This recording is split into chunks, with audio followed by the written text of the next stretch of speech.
Excellent. Le manuel du démarrage du biohacker. Comme ça Bon, qu'on c'est peut le expliquer développement le biohacking. personnel, accès biologie et Voilà, que tout je à retiens fait. si En je fait, devrais exprimer dans mes mots. voilà, tout à fait. En fait, si tu veux, effectivement, on va utiliser des moyens naturels ou non naturels, hein. Ça peut être technologique. Donc, tu décris finalement un quotidien dans lequel je pense beaucoup de gens peuvent se reconnaître.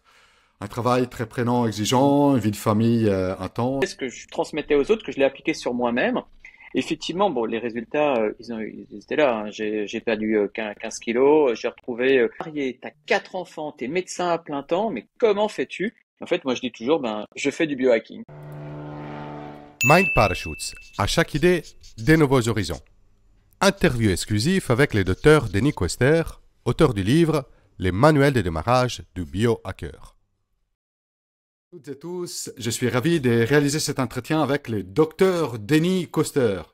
Denis est médecin spécialiste, ancien chef de clinique des universités, directeur de l'Institut français du biohacking. Il est doublement diplômé en médecine anti-âge et médecine préventive. Denis est l'auteur de plusieurs livres, comme Les secrets d'une bonne immunité, Zéro sucre grâce à l'auto-hypnose et les manuels du démarrage du biohacker. Donc je sais, Denis, que tu as ces bouquins sous la main.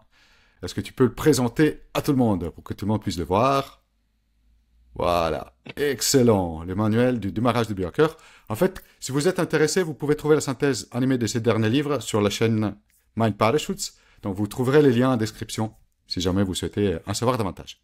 Et donc, dans les prochaines 40-45 minutes, j'aurai le plaisir de poser au docteur Denis des questions sur son expérience et sa pratique. Je suis certain que ces réponses vont apporter beaucoup de valeur.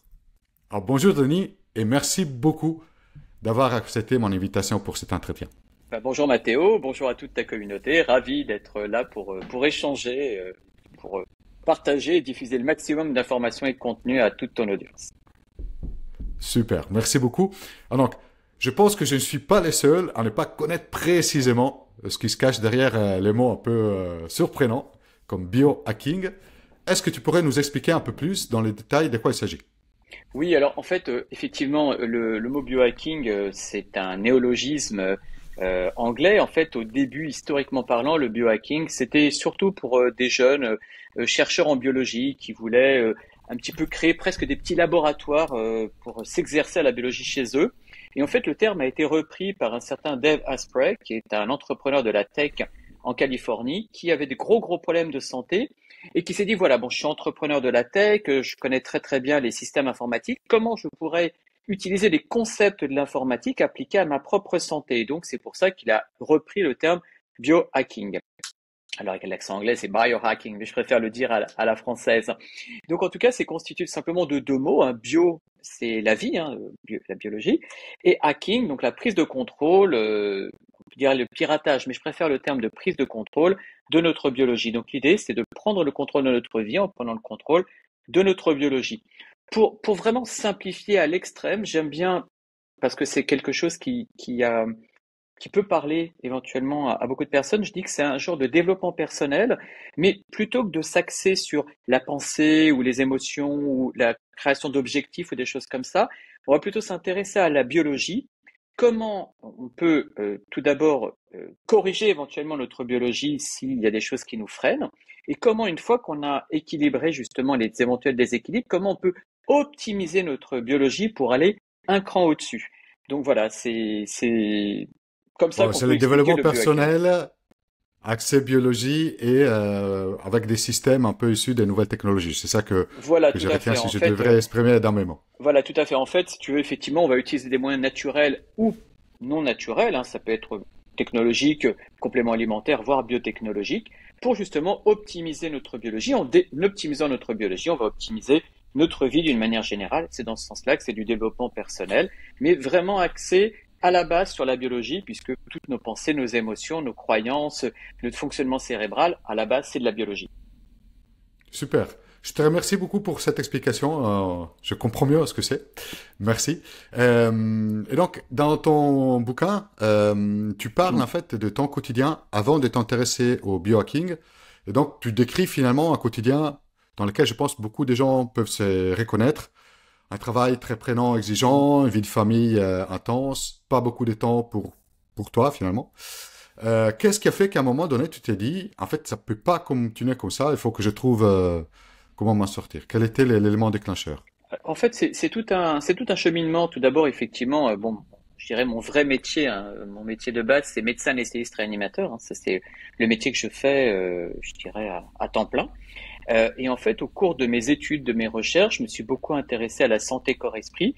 C'est ce qui m'a amené à me former au coaching et à l'hypnose. Hein. Je suis également enseignant en hypnose.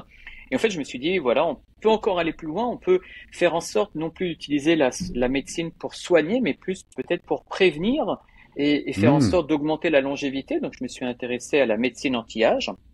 Je suis titulaire des deux diplômes universitaires reconnus en France en médecine anti-âge. Et voilà, je me suis dit, on peut certainement aller plus loin, non plus juste chercher à augmenter la durée de vie, mais augmenter plutôt la qualité de cette durée de vie. Et en fait, c'est en discutant d'accord. avec un ami marketeur qui m'a dit, bah, en fait, ce que tu veux faire, ce que tu promeus, aux États-Unis, ça s'appelle le biohacking. Et effectivement, en regardant, j'ai dit, ah bah oui, effectivement, je faisais du biohacking sans même le savoir. Au début, c'était plutôt à titre de recherche ou pour expliquer ou pour donner des cours ou des conférences hein, sur les sujets de la santé où j'expliquais un peu cette manière de voir. Et en fait, c'est que je raconte souvent, c'est surtout au décès de mes parents qui sont morts tous les deux Hmm, d'une manière assez rapprochée de maladies chroniques que j'ai vraiment appliqué ce que je connaissais, ce que je transmettais aux autres, que je l'ai appliqué sur moi-même. Effectivement, bon, les résultats, ils étaient là. Hein. J'ai perdu 15 kilos, j'ai retrouvé plus d'énergie à 50 ans. Maintenant, j'en ai 51. J'aurais donc plus d'énergie à 50 ans que j'en avais à 40. Quand je vais à la salle de sport, je soulève plus de poids que j'en soulevais à 40. Depuis que je pratique le biohacking, j'ai écrit ou coécrit 4 livres. J'ai créé, je sais pas, une dizaine ou une douzaine d'infoproduits ou de formations pour les particuliers ou pour les professionnels. Et en fait, beaucoup de personnes me disent, mais comment tu peux faire autant de choses alors que tu es marié, tu as 4 enfants, tu es médecin à plein temps, mais comment fais-tu? En fait, moi, je dis toujours, ben, je fais du biohacking. Donc voilà voilà ouais, c'est assez mon impressionnant, secret. effectivement, quand tu listes les choses que tu fais à côté de ton travail, parce que de ce que je comprends, tu continues ton travail Tout de à fait. médecin. Et donc après, infoproduits, écriture de livres, sport. Waouh, génial, génial, génial. Du coup, quels ont été tes premiers pas dans le biohacking? Quelles ont été les premières choses quand tu as commencé, que tu as dit, tiens, ça, je vais tester, ça m'intéresse, je vais appliquer. Est-ce que tu te rappelles quelles ont été les toutes premières choses que tu as mis en place? J'ai mis en place tellement de choses en même temps que c'est un petit peu difficile. D'ailleurs, ça fait partie, là je fais une petite parenthèse, mais c'est aussi parfois ce qui est un peu compliqué dans le biohacking. Quand on met en place de nombreuses routines, c'est parfois un petit peu difficile justement de pouvoir isoler, de dire ben tiens cette routine est plus pertinente qu'une autre. Alors c'est vrai que Hmm, maintenant quand je conseille aux personnes de commencer le biohacking, j'ai plutôt tendance à leur proposer d'abord de commencer par une routine, puis une autre, etc. Bon c'est vrai que voilà, moi, comme j'ai expérimenté, j'ai un peu tout mis en place. En fait, moi je suis parti au début sur je dirais deux axes. Le premier, ça serait l'énergie de notre corps, de notre cerveau, et le fonctionnement des communications entre le cerveau. Alors, je vais être un peu, hmm, je vais pas être trop technique parce que je veux pas embarquer tout le monde dans trop de complexité. Mais en fait, le concept de l'énergie, c'est un concept dont on parle beaucoup. Hein. Tu connais bien le développement personnel. En développement personnel, tout le monde parle d'énergie. Et en fait, on finit par mhm, même plus savoir ce que c'est que l'énergie, en fait, parce que ta définition de l'énergie ne sera pas la même que la mienne, ne sera pas la même qu'un pratiquant de Reiki, ne sera pas la même qu'un un pratiquant de Tai Chi ou que sais-je. En fait, moi, quand je parle d'énergie, je parle de l'énergie de nos cellules. L'énergie de nos cellules, c'est produit par un petit organite au niveau de nos cellules qu'on appelle la mitochondrie. Et en fait, c'est cette mitochondrie qui va fabriquer notre énergie cellulaire, qui est à la base de l'énergie de notre vie entière. Donc, je me suis dit, comment je peux faire pour augmenter l'activité de mes mitochondries? Et, hmm. et alors ça, c'est assez amusant parce que tout ça, c'est venu d'une discussion que j'ai eue avec un collègue gynécologue spécialisé dans la fertilité. En fait, on discutait justement de comment faire en sorte de permettre aux femmes d'être plus fertiles, surtout les femmes qui avaient des problèmes de fertilité. Et lui, il me disait que d'après son avis, ses études, une grande cause d'infertilité, c'était justement un dysfonctionnement des mitochondries, hein, donc de ces cellules à énergie au sein des ovules. Et donc, on discute de ça et je lui dis, écoute, je suis sûr qu'il existe des choses simples, des routines simples, prouvées par la science, qui peuvent augmenter l'activité des mitochondries. Donc, j'ai commencé à faire des recherches et effectivement, j'ai créé un protocole qu'on a appelé le protocole mitochondrie, c'était pas très compliqué, avec des choses très simples, mais qui étaient prouvées par la science, comme par exemple prendre des douches froides, jeûner, arrêter le sucre, faire de l'entraînement fractionné à haute intensité. Donc des routines très simples, mais qui étaient prouvées comme étant bonnes pour l'activité de nos mitochondries. Donc j'ai commencé vraiment à m'intéresser à ça. Et je me suis dit, est-ce qu'on peut encore aller plus loin? J'ai dit, OK, quand nos mitochondries fonctionnent et produisent plus d'énergie, elles produisent aussi des déchets qu'on appelle les oxydants, les fameux oxydants. C'est pour ça qu'on demande à beaucoup de personnes de prendre des antioxydants. C'est pour contrer la production de ces oxydants fabriqués par nos mitochondries. Et donc voilà, je me suis dit, quels antioxydants seraient pertinents pour encore plus booster les mitochondries? Quel substrat énergétique sera encore plus pertinent pour booster les mitochondries? Donc j'ai vraiment commencé à m'intéresser à ça. Alors ce qui était très intéressant, c'est que alors, on n'a pas encore assez de recul par rapport à nos patientes concernant la fertilité. Par contre, toutes les patientes qui ont expérimenté notre protocole mitochondrie ont toutes ressenti une augmentation de leur énergie quotidienne, une perte de poids et un focus beaucoup plus important au niveau cérébral. Et donc je me suis dit, waouh, là il y a un truc vraiment intéressant. Donc tu vois, tout ce qui était l'énergie du corps intéressant. Et du cerveau.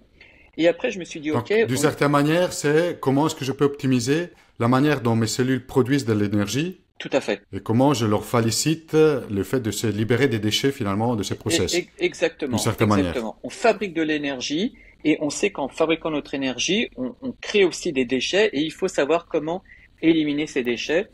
Donc voilà, c'était vraiment l'axe principal, l'énergie. Et ensuite, super. Le deuxième axe vraiment qui m'a beaucoup intéressé, c'était la communication au niveau du cerveau. Donc notre cerveau est constitué de cellules qu'on appelle les neurones qui communiquent entre eux par des substances chimiques qu'on appelle les neurotransmetteurs. Et donc, je me suis dit, comment on pourrait faire pour booster ces neurotransmetteurs, pour les rendre plus efficaces?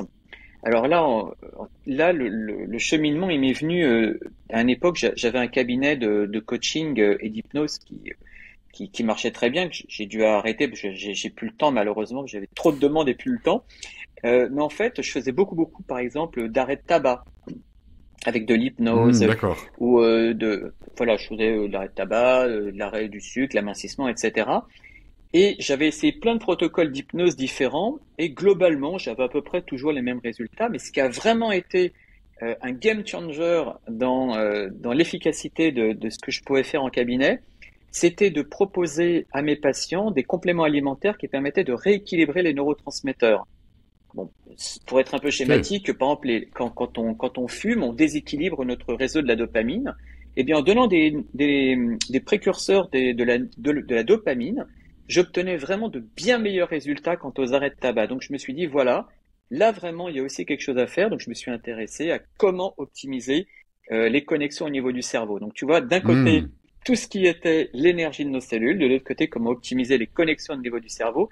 Pour moi, ça a été les deux premières un petit peu découvertes personnelles, alors toujours basées sur la science. À chaque fois que j'avais une idée, j'allais chercher les documentations scientifiques pour pouvoir faire en sorte de connecter à la fois mon expérience propre, mon observation, mais également les publications scientifiques.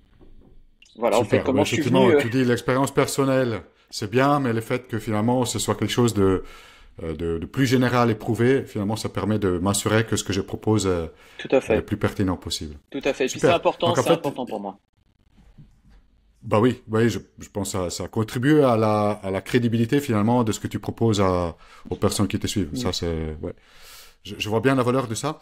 Du coup, en fait, si je peux résumer, c'est un peu ça. Tu proposes aux gens, quand ils s'intéressent au biohacking, de s'intéresser d'abord à la manière dont leur corps, leurs cellules produisent de l'énergie et se libèrent des déchets qui sont la conséquence de cette opération, et de comment améliorer finalement les connexions entre les différents neurones dans leur cerveau. Exactement, ça c'est vraiment la base de la base.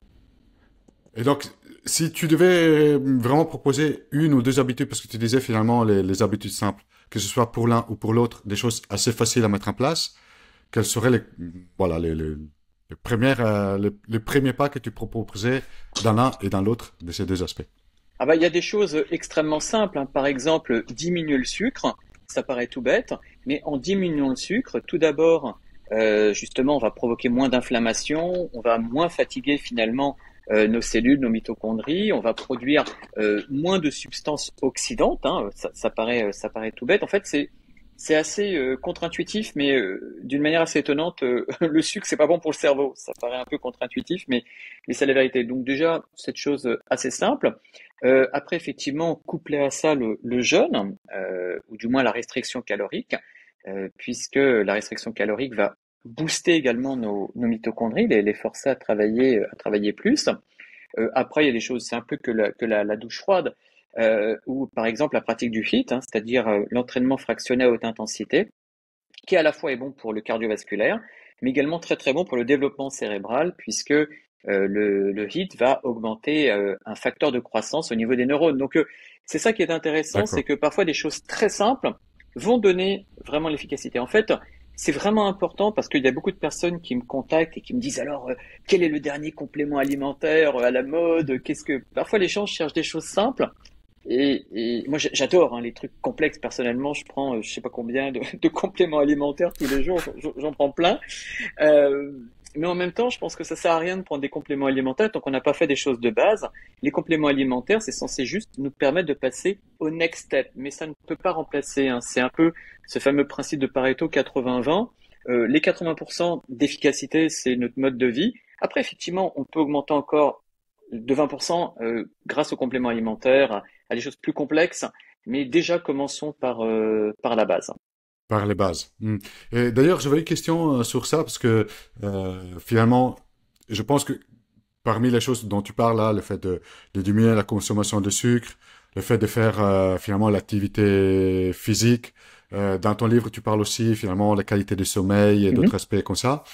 Euh, Finalement, c'est des choses que plus ou moins on a déjà entendu de plusieurs experts Bien et sûr. pourtant, on a du mal à finalement changer nos comportements pour les adopter. Donc, si tu devais donner quelques conseils pour dire, bah finalement, c'est pas juste je sais que je devrais faire ça, mais je le fais vraiment. Mm. Euh, je sais pas, qu'est-ce que tu conseilles aux Bah, personnes que tu suis ou en tout cas à quelqu'un qui se poserait ces questions-là? en fait, moi, j'utilise toujours en termes de pédagogie ce que j'appelle le CAA, comprendre, apprendre, appliquer. D'abord, il faut comprendre. C'est vrai Hmm, que si je dis à quelqu'un, bah écoute, prends une douche froide parce que c'est sympa, personne elle va faire ça une fois, deux fois, elle va dire bon, ok, ouais, c'est marrant. Mais si je lui dis attends, je t'explique. Dans tes cellules, il y a un truc qui s'appelle les mitochondries. Les mitochondries, il faut qu'elles produisent de l'ATP, adénosine triphosphate. C'est ça qui est la clé de ton énergie cellulaire. Mais le problème, c'est que quand tu produis cet ATP, il va se passer ça, ça et ça et ça. Et voilà pourquoi la douche froide peut avoir un intérêt. Ah, déjà, hmm. c'est un petit peu plus stimulant parce qu'on comprend pourquoi on fait les choses. Le fait de comprendre, de mettre du sens et un sens, je dirais, scientifique à des routines qui paraissent très simples, je pense que c'est aussi une aide pour pouvoir les mettre en pratique. Euh, D'accord. c'est important, je pense, de comprendre que rien n'est fait par hasard. Là, tel qu'on était en train de parler, ça me fait penser à Tony Robbins. Tony Robbins propose dans tous ses stages aux personnes de se tenir droit, de faire le gorille, de mettre les mains sur les poings comme ça, sur les hanches, en disant parce que comme ça augmente ton niveau d'énergie. Bon, mais quand on dit ça, on dit ouais, effectivement, ouais, c'est marrant, ça augmente mon niveau d'énergie. Bon, et puis on va passer à autre chose. Mais moi, je dis, attends, quand tu fais ça, ça a été prouvé par une équipe de Harvard, par Amy Cuddy, qui est une professeure de psychologie de Harvard, qui a montré que quand on se faisait comme ça, cette attitude, on augmentait notre taux de testostérone et on baissait notre taux de cortisol. C'est-à-dire qu'on va augmenter notre hormone je dirais, de puissance, d'entrain, etc. Et on va diminuer notre hormone de stress. Ah ben déjà, ça devient un peu plus intéressant parce qu'on se dit, pas je fais comme ça parce que Tony Robbins il dit de faire.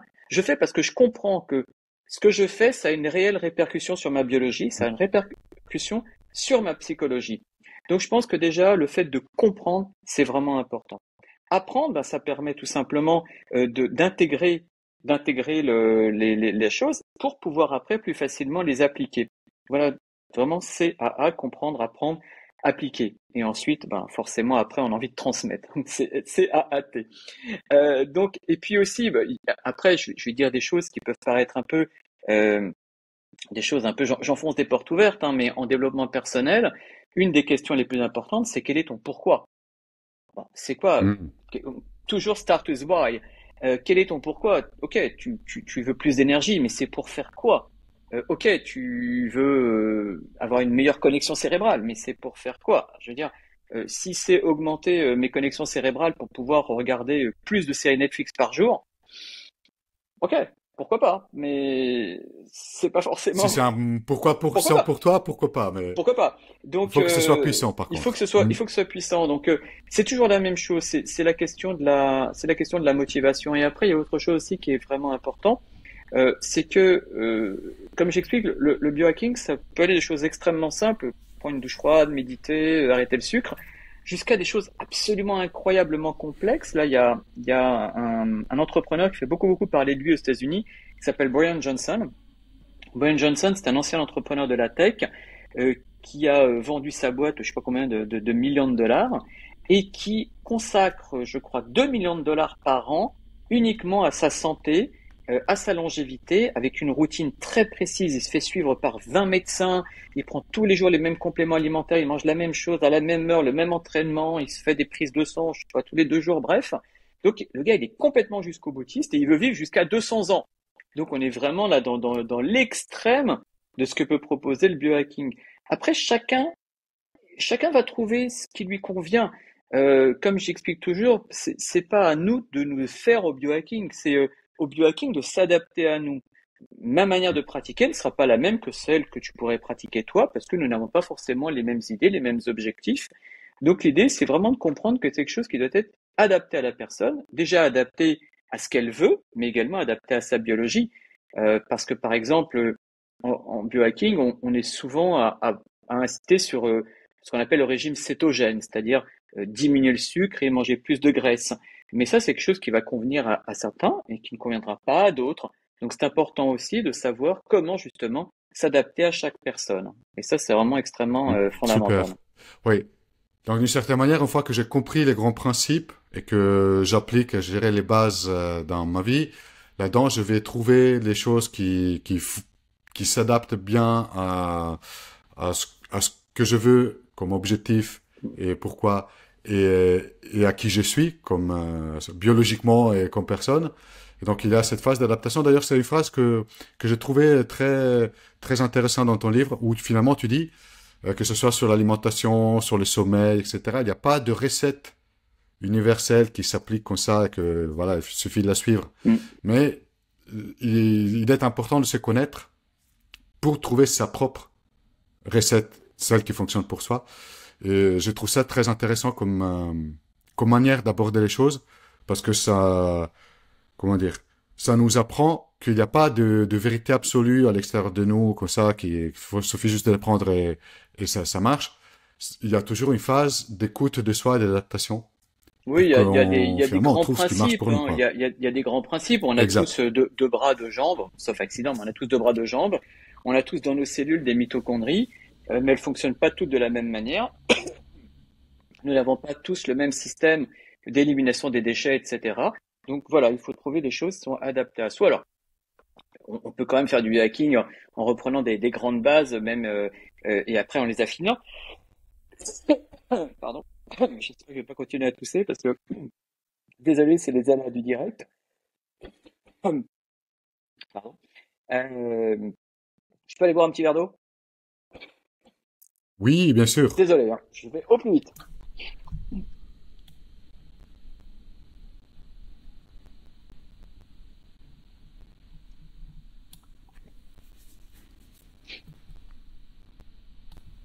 Voilà, comme ça, on montre à l'audience que c'est pas fake, que c'est en live. C'est clair. Voilà. C'est Donc je clair. disais Pas vraiment, fait au studio. c'est important de bien prendre en compte qu'effectivement, nous sommes tous des individus différents. Alors, les grandes lignes, bien évidemment, ça fonctionne. C'est pour ça que je m'intéresse toujours aux études scientifiques, parce que même si c'est pas forcément les données les plus parfaites qui soient, ben, c'est au moins des études qui sont faites sur plusieurs personnes, donc ça donne, on va dire, des grandes tendances Peut-être qu'on peut là Mm. encore appliquer le 80-20. Il y a certainement 80% des choses qu'on peut faire tous pareil, mais par contre, pour aller chercher les 20%, il faut quelque chose d'un peu plus personnalisé.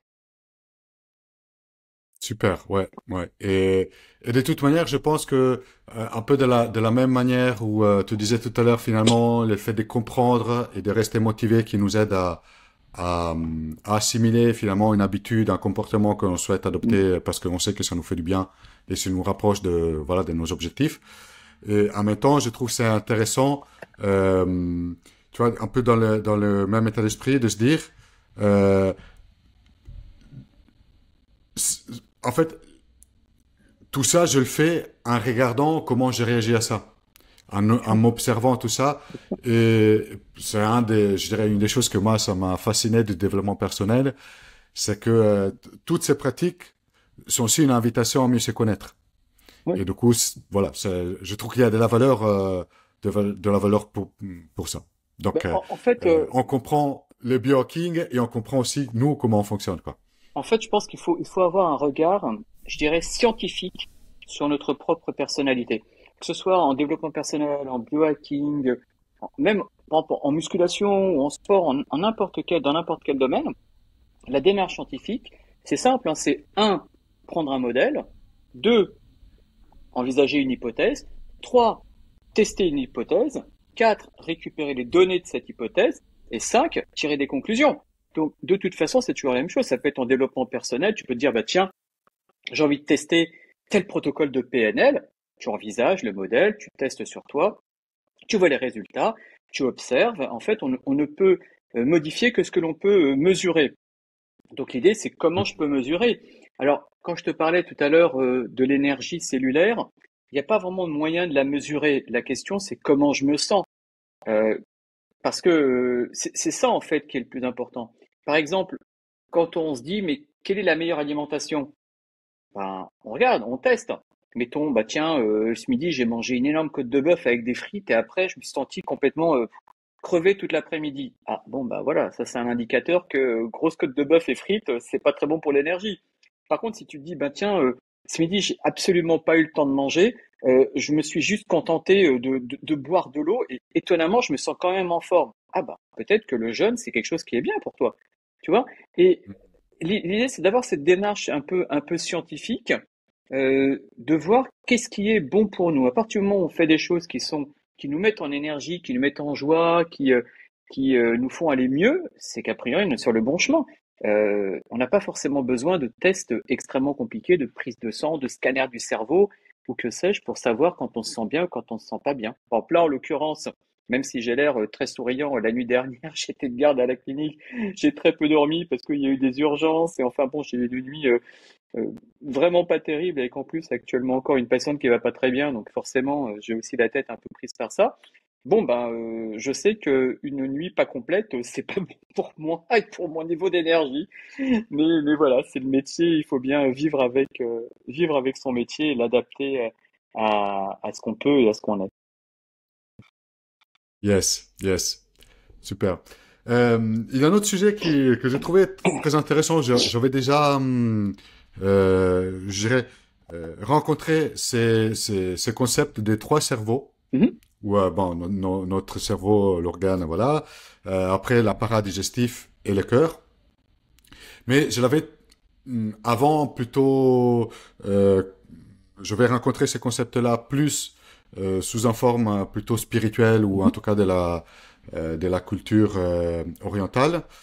Et là, j'ai trouvé intéressant la manière dont tu l'abordes, qui est sous un angle plus scientifique ou plus médical, si je peux Mhm. l'appeler comme ça, ou biologique. Est-ce que tu peux nous dire à quoi c'est nos trois cerveaux, qu'un peu les liens entre les trois? Oui, bah, en fait, c'est effectivement assez à la fois simple et complexe. En fait, nous avons effectivement trois cerveaux. Alors, la question qui se pose toujours, c'est quel est le premier et le plus important? Quoi qu'il en soit, nous avons donc un cerveau au niveau du crâne, hein, qui est notre cerveau, nos pensées, nos émotions, notre cortex cérébral. Hein, ça se situe donc au niveau du crâne. Nous avons également un cerveau au niveau du cœur, hein, et nous avons également un troisième cerveau au niveau de l'intestin. On appelle souvent l'intestin notre deuxième ou notre troisième cerveau. En fait, il faut tout simplement comprendre que nous avons dans notre système nerveux trois parties qu'on appelle le système nerveux central, c'est le cerveau, la moelle épinière, le système nerveux périphérique, c'est tous les nerfs de notre corps, et nous avons également ce que l'on appelle le système nerveux autonome. Le système nerveux autonome, qu'on appelle aussi sympathique et parasympathique, c'est un système qui a en gros deux branches, une branche accélératrice, sympathique, et une branche freinatrice qu'on appelle donc le parasympathique. L'idée, c'est tout simplement de comprendre que ce système sympathique-parasympathique est en relation avec un nerf qu'on appelle le nerf vague, on appelle aussi dixième paire crânienne, qui est un nerf qui part du cerveau en fait et qui va descendre tout le long du corps et qui va descendre en passant effectivement par le système cardio-respiratoire et également le système digestif avec un lien qui va dans les deux sens. Et d'ailleurs, toutes ces choses qu'on a pu expérimenter. Quand je suis stressé, mon cœur s'accélère et j'ai le bide un peu en vrac. À l'inverse, quand je mange quelque chose qui ne me convient pas, par exemple, tout à l'heure je parlais de la côte de bœuf avec des frites, si je mange quelque chose où je me sens pas très bien sur le plan digestif, je vais avoir un peu un brouillard mental. Donc c'est quelque chose que on peut percevoir d'une manière assez intuitive et qui en plus est totalement prouvé par la science. En fait, même si on est en coma profond, c'est par exemple ce que j'observe quand, en tant qu'anesthésiste, je mets une personne en anesthésie générale, j'éteins complètement son cerveau, je mets globalement son cerveau en électroencéphalogramme plat, un petit peu entre guillemets comme si je provoquais chimiquement une mort du cerveau, mais une mort temporaire bien sûr du cerveau, mais les organes ils continuent à fonctionner parce qu'on a notre système nerveux autonome qui permet aux organes de fonctionner. Le cœur va continuer à battre, le tube digestif va continuer à fonctionner, donc nous avons tout un système autonome. Et ce système autonome, en fait, il est aussi médié par des neurotransmetteurs. Les plus connus, c'est la dopamine, la sérotonine. Il faut savoir que la plupart de nos neurotransmetteurs sont fabriqués par le tube digestif. Et c'est ce qui explique, par exemple, que quand on mange des choses qui ne nous conviennent pas, on a le cerveau un petit peu embrouillé. C'est complètement normal. Et à l'inverse, quand au niveau du cerveau, on ne se sent pas vraiment bien en forme, on va avoir des troubles digestifs comme des sensations de crampes. Vraiment, cette idée que ce lien du système nerveux autonome, c'est vraiment le fameux lien corps-esprit dont on parle beaucoup en développement personnel. Cette union du corps et de l'esprit, ça se voit, je dirais, anatomiquement par ce système nerveux autonome. Super, merci. Très intéressant, effectivement. Ça nous permet de faire des liens, comme tu disais, à des situations de la vie quotidienne qu'on peut rencontrer. Et si on le regarde sous ces prismes-là, effectivement, on s'aperçoit des liens entre les trois. J'ai une curiosité par rapport à tes intérêts actuels. Donc, tu nous as parlé, tu as fait beaucoup de pédagogie autour du biohacking, je dirais pour mettre en place des bases. Toi, à ces moments, quel est le sujet ou le projet qui t'anime à ces moments autour des sujets qu'on vient de discuter? En fait, le biohacking vise à l'optimisation des performances, qu'elles soient physiques, mentales, je dirais presque même émotionnelles et spirituelles, quand on veut aller plus loin. Mais en tout cas, le biohacking vise l'optimisation des performances. Et en fait, cette optimisation des performances, elle a une conséquence tout à fait, je dirais, logique, c'est qu'on améliore notre santé. En améliorant notre santé, logiquement, on devrait vivre en bonne santé plus longtemps. Donc c'est vraiment ce qui m'intéresse beaucoup en ce moment et déjà depuis quelques années, puisque comme je te disais, je suis diplômé de médecine anti-âge. Donc c'est beaucoup la partie du biohacking consacrée à la longévité évidemment qui m'intéresse, Hmm. puisque je dirais forcément maintenant ayant 51 ans, comme on dit, je me rapproche a priori plus de la fin que du début. Je suis un peu caricatural, mais en fait, c'est évident que, ayant vu mes parents mourir de maladies chroniques à peu près à 40, je sais plus exactement quel âge ils avaient, à peu près 83, 84 ans, voilà, je me dis, il faut que je fasse attention et que j'utilise justement tout ce que je sais du biohacking pour améliorer ma santé. En fait, il y a deux concepts aux États-Unis qui, je dirais pas sont concurrence, mais prennent pas mal d'ampleur en ce moment. Il y a ce qu'on appelle le lifespan. Le lifespan, c'est chercher à vivre très longtemps. Et le healthspan, où l'idée, c'est pas forcément de chercher à vivre très longtemps, mais en tout cas de vivre vieux et en bonne santé. Voilà, moi je suis plutôt effectivement dans cette idée du health span. Aller vivre jusqu'à 150 ans, mais me retrouver les 50 dernières de ma vie en EHPAD et avec une chaise roulante, ça m'intéresse pas. Je préfère m'arrêter bien plus tôt, mais rester en forme jusqu'au bout. Donc c'est vraiment ce côté longévité et en santé qui m'intéresse. Alors effectivement, je fais beaucoup de recherches dans ce domaine. Je suis des personnes comme Brian Johnson dont je parlais tout à l'heure, ou le professeur David Sinclair qui est un professeur de génétique de la longévité à Harvard.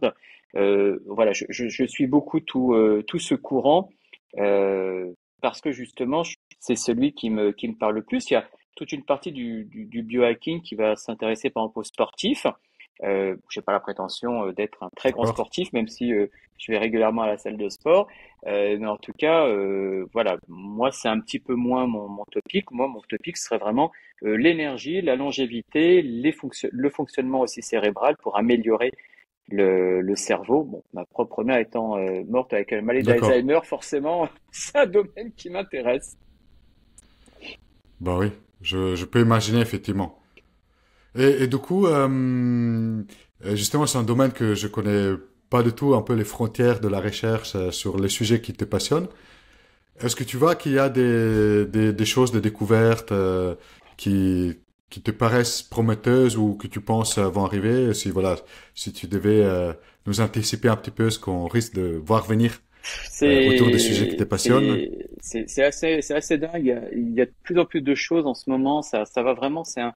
Je dirais, moi j'ai commencé à introduire le biohacking en France il y a 3 ans et demi à peu près, un peu plus de 3 ans et demi. Et c'est vrai que quand j'en parlais, on sentait que c'était pas forcément l'intérêt des personnes. Et là, avec tout ce battage médiatique autour de Brian Johnson ou autour de certaines séries Netflix qui parlent de ce genre de choses, on voit que c'est un domaine qui prend de plus en plus d'ampleur. Il y a de plus en plus d'argent qui est investi dans tout ce qui est la longévité. Là encore, il y a des choses très simples, hein. Par exemple, euh, une des principales manières d'augmenter sa longévité, c'est de manger moins. Là encore, ça paraît peut-être contre-intuitif, mais souvent on D'accord. parle du jeûne comme étant quelque chose de super. Ben là encore, il y a des résultats scientifiques qui montrent que jeûner permet d'augmenter l'espérance de vie. Donc tu vois, il y a des choses très simples à faire. Après, il y a des compléments alimentaires qui auraient, semble-t-il, la possibilité d'augmenter la durée de vie actuellement. Le complément alimentaire qui excite un petit peu toute la communauté scientifique s'appelle la rapamycine, qui est un médicament anti-rejet à la base, qui est donné normalement pour les gens qui ont eu des greffes. Et il semblerait que la rapamycine Mhm. puisse permettre d'augmenter la durée de vie. Donc, on verra si c'est confirmé. En tout cas, c'est ce qui excite beaucoup les scientifiques. Donc, c'est un domaine qui déjà est passionnant parce que ben, ça nous concerne tous, puisqu'à priori, on va tous mourir un jour. Et a priori, on a tous envie de rester le plus longtemps vivant, donc forcément, on est tous concernés par ces questions. C'est clair que je dirais l'idée de pouvoir vivre longtemps, mais surtout en bonne santé pendant voilà ces temps de vie-là, c'est, j'imagine, un objectif qui fait envie à beaucoup de monde. Surtout si on a des projets passionnés à côté, qu'on a envie Bien sûr. de continuer à faire, etc. Voilà, je trouve que c'est une belle promesse. Et voilà, de savoir qu'il y a une communauté scientifique qui travaille sur ça, etc. Je trouve ça vraiment encourageant et pertinent. Euh, Est-ce qu'il y a des mythes autour du biohacking peut-être courant et que tu aimerais démystifier, quelque chose où les gens se disent, bon, voilà, Alors, bah, peut-être la qu'il y a des première choses comme chose. ça, de fausses croyances autour de ça. Ben, en fait, il y a, il y a, il y a toute une part des personnes en fait qui vont utiliser le mot biohacking pour parler en fait de naturopathie. Parce qu'il y a des personnes qui disent bon, ok, donc j'ai compris, D'accord. le biohacking, c'est manger bio, c'est méditer, c'est prendre des douches froides. Bon, ok, donc c'est pareil que la naturopathie, quoi. Il y a beaucoup de personnes qui me disent ça. Mais comme je dis toujours, maintenant le biohacking, je veux dire, ça m'appartient pas. J'ai pas la prétention de dire que ma vision est la seule valable. Mais il y a des personnes, par exemple, pour qui le biohacking, ça va être méditer sous les cascades, manger bio, refuser les médicaments et chercher uniquement un retour au naturel. Ça, c'est une manière de voir le biohacking, mais qui n'est pas ma manière de voir le biohacking. À l'extrême inverse, il y a une manière du biohacking qui serait plutôt du transhumanisme, qui dirait, ben finalement, est-ce qu'on pourrait pas aller modifier notre génome à l'aide de la biotechnologie, hein. Il y a un système qu'on appelle le CRISPR qui permet d'aller couper des petits morceaux d'ADN et de changer certaines informations de l'ADN. Donc ça, c'est du transhumanisme, hein. Là, on est au contraire dans modifier l'esprit humain, voire peut-être implanter des puces. Donc là, on passe dans un côté effectivement qui personnellement ne me convient pas. Donc pour moi, le biohacking, c'est ni juste de la naturopathie où on va chercher à courir nu dans les bois et à méditer et aller à manger des fruits, des fruits dans la nature, ni non plus à l'inverse aller dans le transhumanisme et la modification de ce qu'est notre nature humaine. Pour moi, le biohacking, c'est vraiment permettre à chaque individu de pouvoir aller optimiser au maximum de ses capacités. Effectivement, on peut toujours, par exemple, si je me mets des jambes bioniques, oui, peut-être que je peux courir plus vite que Usain Bolt. Mais est-ce que pour autant c'est intéressant? Non, ce qui serait intéressant, c'est comment je peux faire moi-même avec ma propre nature, avec mon propre corps, pour faire en sorte peut-être de courir le plus vite possible. Si j'ai moyen de courir un tout petit peu plus vite parce que je vais faire telle routine ou prendre tel complément alimentaire, là c'est intéressant parce que je cherche vraiment à optimiser ce qui est ma nature propre. Donc pour moi, vraiment le biohacking, c'est ça, optimiser sa nature personnelle avec des moyens naturels ou moins naturels, hein. Par exemple, moi je n'aurais aucun problème, même si c'est pour l'instant pas légal en France, mais à me faire réinjecter mes propres cellules souches, si ça peut me permettre de rajeunir mon visage ou d'accélérer la récupération de mon activité sportive ou autre. Moi, j'aurais pas de problème parce que finalement, c'est mes propres cellules souches, c'est mon propre corps et je ne fais qu'optimiser mon propre corps. Donc, voilà les limites que je poserais par rapport au biohacking. Hmm. D'accord. Donc finalement, là aussi, comme le reste, il y a des visions très extrêmes, comme pratiquement dans tous les domaines, la Comme tout le vérité temps, se situe probablement complètement. au milieu de tout ça. Et finalement, c'est aussi un peu à chacun de dire, ben, en fait, moi, ma vision et mes envies, selon tout ça, et mon corps et mes objectifs, Bien sûr. moi, à la limite, je la verrais plutôt à ce niveau-là ou à tel autre. Bien sûr, c'est pour ça que je Hmm. disais, C'est c'est pas vraiment... à nous de nous adapter au biohacking, c'est au biohacking de s'adapter à nous et chacun doit prendre ce qui lui convient dans tout ce que peut proposer le biohacking. Le biohacking, finalement, c'est une série énorme de routines, de compléments alimentaires, de technologies, de biotechnologies qui sont à notre disposition, qui sont plus ou moins prouvées par la science. Donc moi, quand par exemple, mettons, quelqu'un me dit, ah bah tiens, qu'est-ce que tu penses de, par exemple, la bague Oura, qui est une bague qui permet de mesurer sa fréquence cardiaque et son sommeil.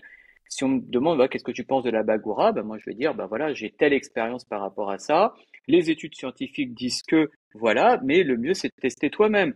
Euh, Moi, de toute façon, je dis toujours deux choses. Quand on me pose une question, c'est ou bien j'ai la réponse, auquel cas, si je donne une réponse, c'est que j'ai des arguments scientifiques pour répondre, ou alors je ne sais pas et je dis voilà mon expérience, auquel cas c'est très subjectif, ou alors tout simplement j'ai l'honnêteté de dire je ne sais pas, et, euh, et, et voilà, il y a pas forcément de vérité, et tout n'est pas, toutes les routines dont on parle ne sont pas forcément scientifiquement prouvées.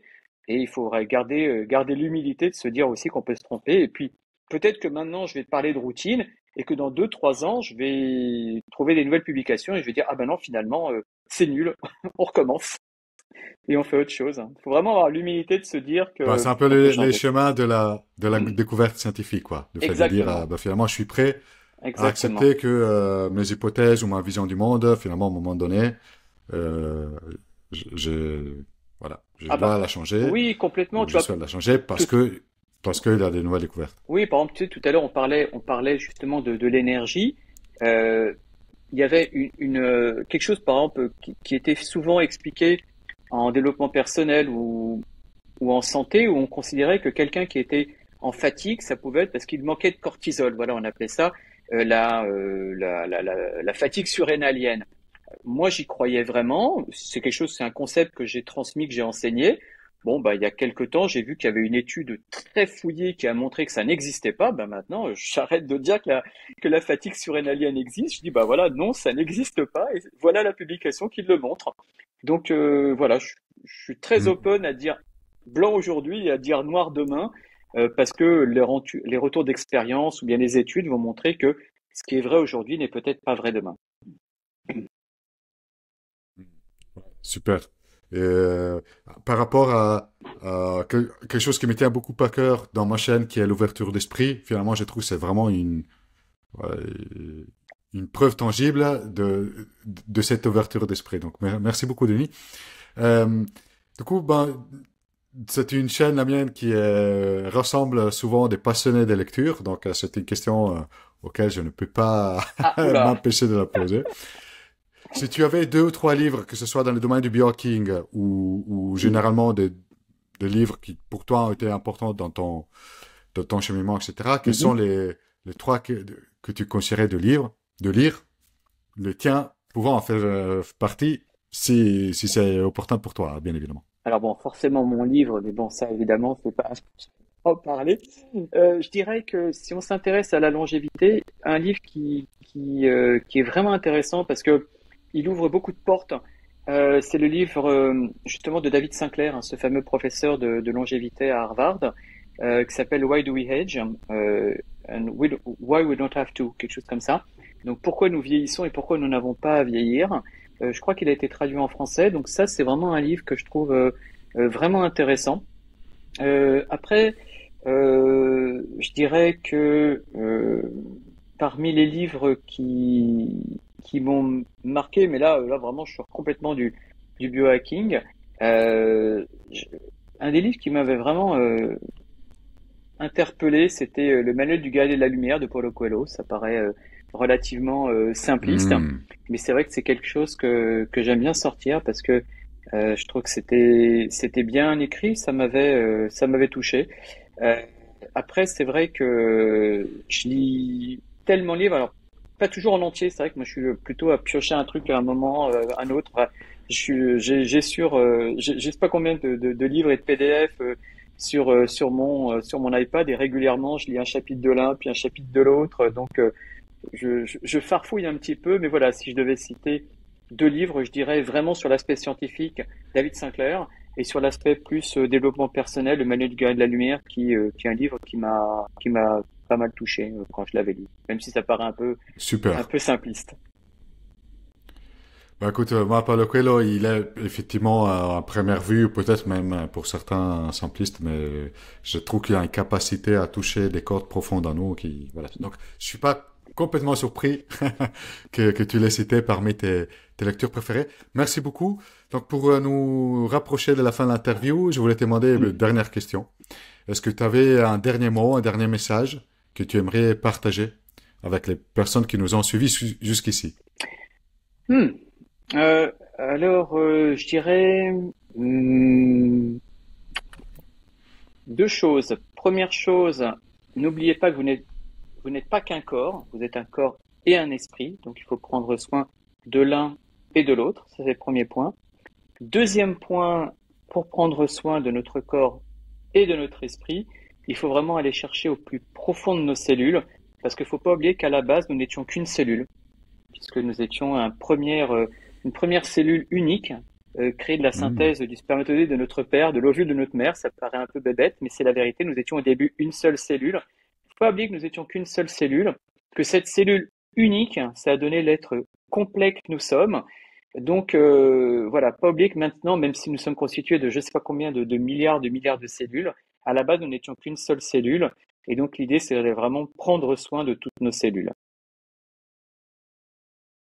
Super. Super. Merci à nouveau, Denis, de ta disponibilité, de toutes les informations, Merci à conseils, toi. pistes que tu as partagées lors de cet entretien. Je suis certain que les personnes qui font partie de la communauté Man Parachute ont beaucoup apprécié voilà, de pouvoir déjà te rencontrer, te connaître à travers cette interview et aussi connaître tes conseils. Et aussi, merci beaucoup à vous qui avez regardé cet entretien. J'espère que voilà que vous puissiez trouver quelques idées que vous souhaitez déjà expérimenter dans votre quotidien à partir d'aujourd'hui. Et voilà, il ne me reste plus qu'à vous souhaiter de vous retrouver dans une prochaine vidéo et vous dire à très vite pour de nouvelles idées. Merci à tout le monde et Merci à merci toi. encore Denis. Merci, un grand Merci merci à vraiment. toi. Bye bye.